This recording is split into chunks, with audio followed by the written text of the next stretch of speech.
Beijing. 4 days in China's historic capital. From centuries-old Hutongs transformed into cozy cafes and creative neighborhoods to imperial landmarks, the Great Wall, and some of the best local food I found in China. Let me show you how to spend 4 days in Beijing. At the end of this video, I'll share important things to know before visiting China and what this 4-day trip actually costs.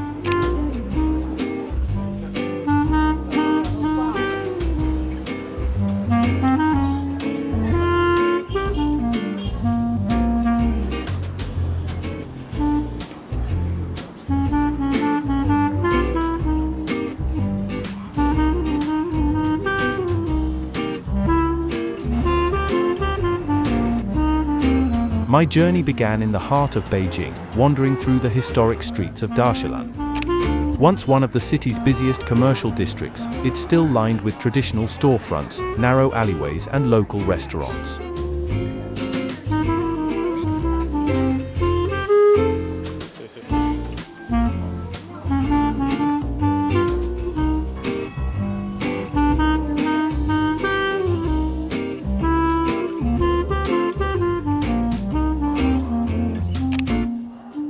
To start the day, I stopped by Berry Beans Cafe, a cozy little cafe overlooking the surrounding Hutongs.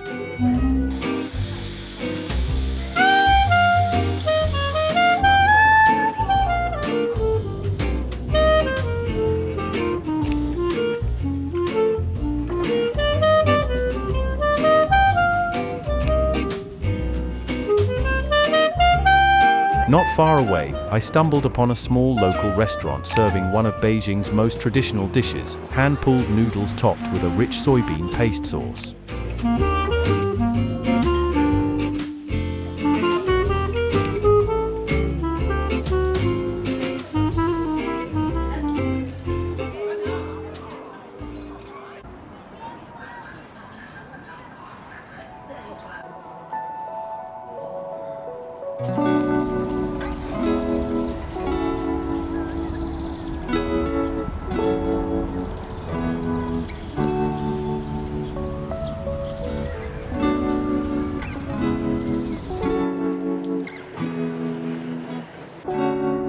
From there, I wandered through Zhongshan Park, one of the oldest imperial gardens in the city.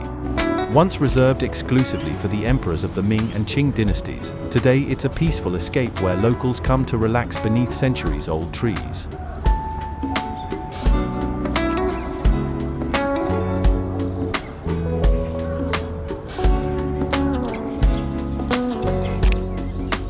If you'd like to recreate the look of my videos, you can find my power grade and LUT pack in the description below.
As the afternoon slowly turned into evening, I made my way up Jingshan Park. Built on an artificial hill directly behind the Forbidden City, it offers what is arguably the most spectacular view in all of Beijing.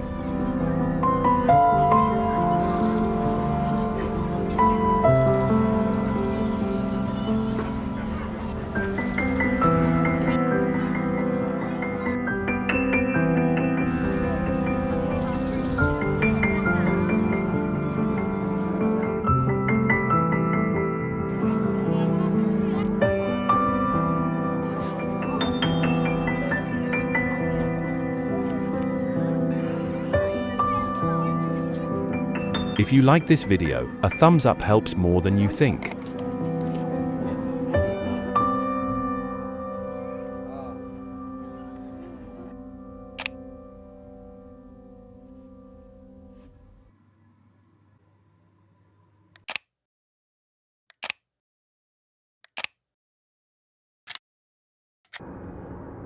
The next morning I went for a day trip to one of the places I'd been looking forward to the most, the Great Wall of China.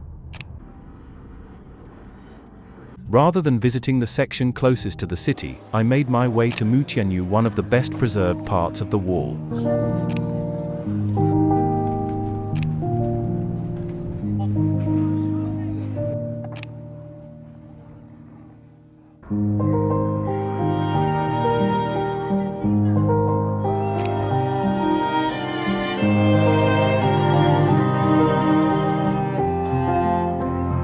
It takes a little longer to get here, but if you arrive later in the afternoon, there's a good chance you'll have much of it almost to yourself.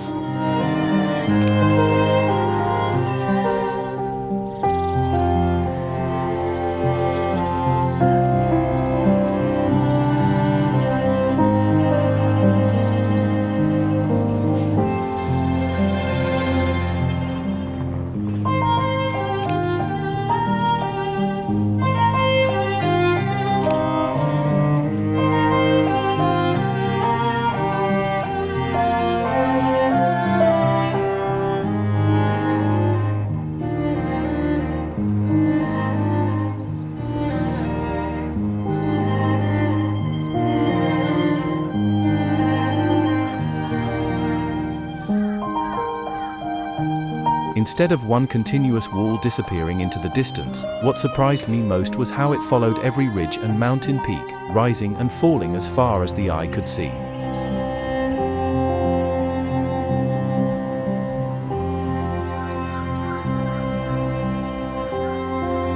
The Great Wall was definitely the highlight of the day, but some of my favorite travel memories usually come from the people I meet along the way. That's why I've been spending a bit more time learning new languages lately. Not because I want to become fluent overnight, but because even a few simple phrases can completely change the way you experience a country. That's why I've been using the new Rosetta Stone Sapphire. One feature I really like is that you can choose the situations you're learning for. Since I travel so much, I've been focusing on the travel lessons, which teach phrases you'll actually use on a trip. I also like the pronunciation practice. You get instant feedback as you speak, which has definitely made me feel more confident. And whenever I have a few spare minutes, I can jump into a quick lesson or one of the chat missions, making it easy to stay consistent. And it actually paid off today. On my way back from the Great Wall, I exchanged a few words in Chinese with a local family. Before I knew it, we were taking photos together, and the kids even handed me a Chinese flag to remember the day. So if you're planning a trip of your own, Rosetta Stone Sapphire is currently offering 25% off the yearly subscription with access to all 25 languages. Just scan the QR code or use the link in the description to get started. Thanks again to Rosetta Stone Sapphire for partnering with me on today's video.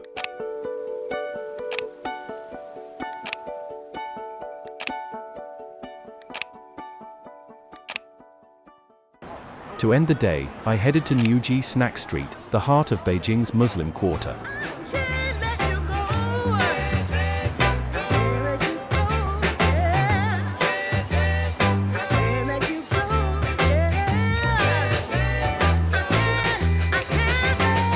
Home to the city's Hui Muslim community for centuries, it's one of the best places to experience a different side of Beijing's food scene.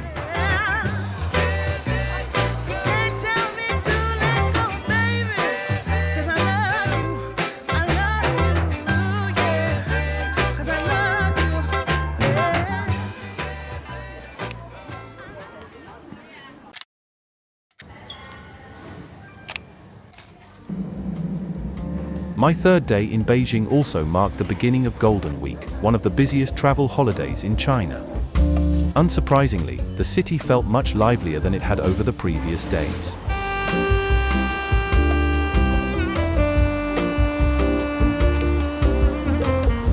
I started the morning at the Temple of Heaven, one of Beijing's most important imperial landmarks.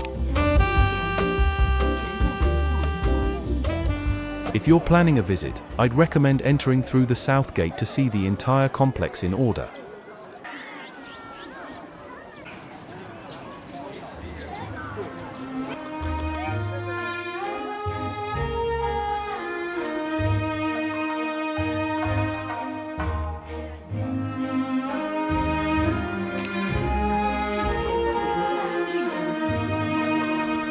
My first stop was the Echo Wall, a circular wall famous for its unusual acoustics.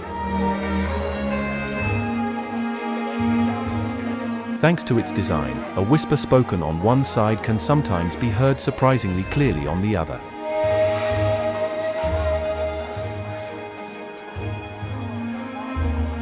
From there, I continued to the Hall of Prayer for Good Harvests, the unmistakable blue-roofed temple that has become one of Beijing's most recognizable landmarks.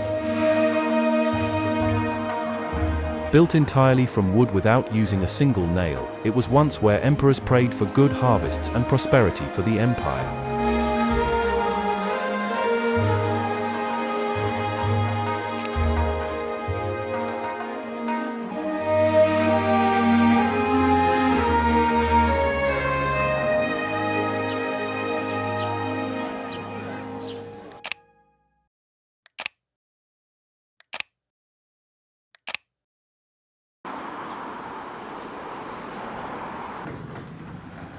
After spending the morning there, I headed north to Sanli Park, a quiet green space hidden between traditional alleyways. While wandering through the park, I came across Voyage Coffee, a cozy little cafe tucked right beside the water.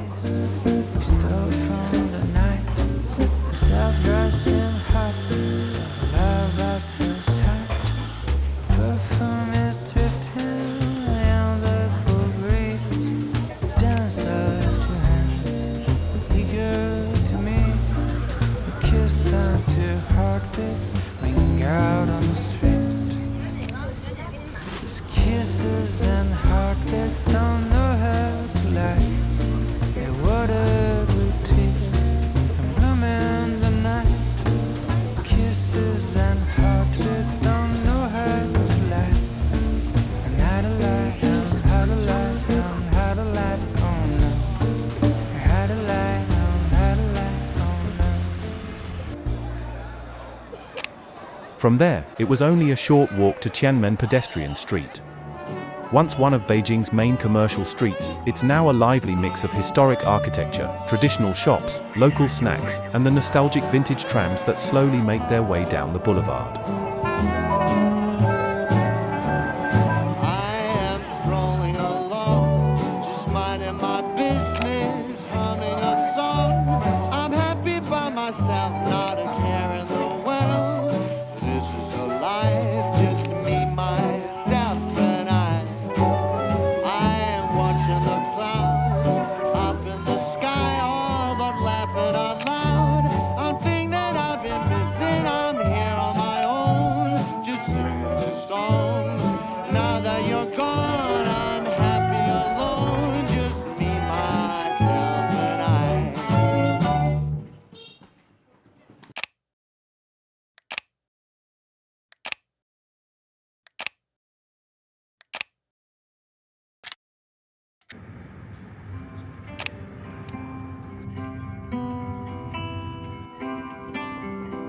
My final day in Beijing began with a slow morning at another Voyage Coffee.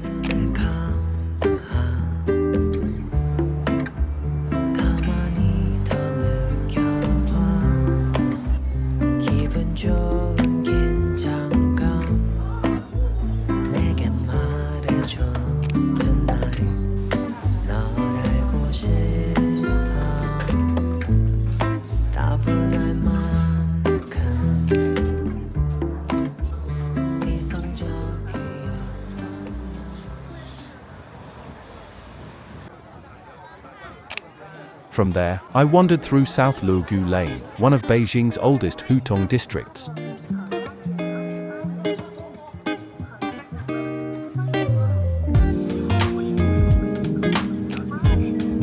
Once a quiet residential neighborhood, it's now filled with small boutiques, cafes, local restaurants, and countless side alleys waiting to be explored.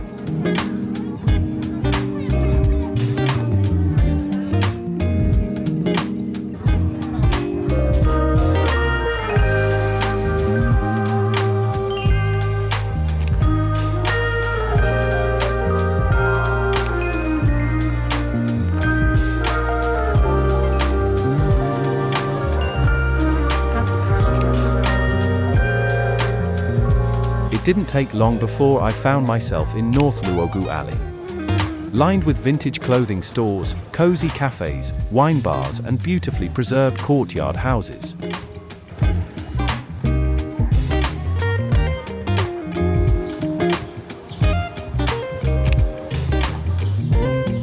Around lunchtime, I stopped at Laoshi Dumplings where I tried their beef and cheese dumplings.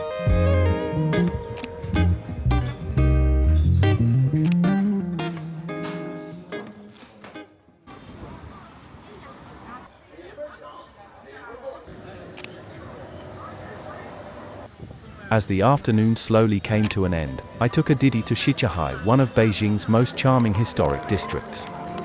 Spread across 3 connected lakes and surrounded by centuries-old Hutongs, it has long been a place where locals come to walk, cycle, or simply enjoy the waterfront.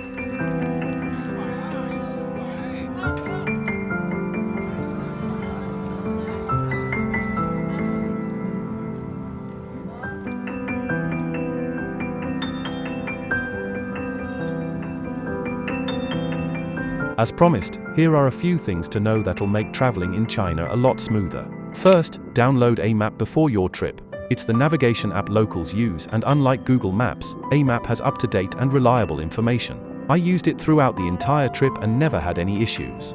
Next, you will want Alipay. China is almost completely cashless, and Alipay can be used for just about everything, from restaurants and attractions to convenience stores and even small local vendors. International credit cards are now accepted. It's also worth installing WeChat, especially if you need to stay in contact with hotels, tour operators, or local guides. For getting around, Didi is the Chinese equivalent of Uber and works extremely well throughout the country. And for booking hotels, trains, flights, or attractions, I found Trip.com to be the most useful app by far. Since it's a Chinese-owned platform that's widely used by locals, it has access to a huge range of hotels, transportation options, and attractions. In fact, it's embedded in the Alipay app as well. You'll also need a VPN in China to access services like Google, YouTube, Instagram, and WhatsApp. After testing several providers during this trip, ExpressVPN delivered the most reliable experience. If you're interested, they're offering 4 extra months for free through my link in the description. You'll find links to all of these apps and services in the description below. And finally, here is how much I spent on my 4-day trip through Beijing.